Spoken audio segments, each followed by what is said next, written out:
Nung isilang ka sa mundong ito, laking tuwa ng magulang mo, at ang kamay nila ang iyong ilaw.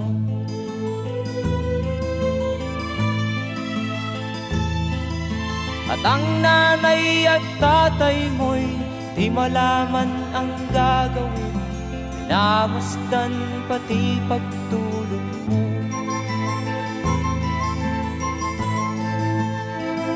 At sa gabi nagpupuyat ang iyong nanay sa pagtimpla ng gatas mo. At sa umaga na may kalong ka ng iyong amang tuwang-tuwa sa'yo.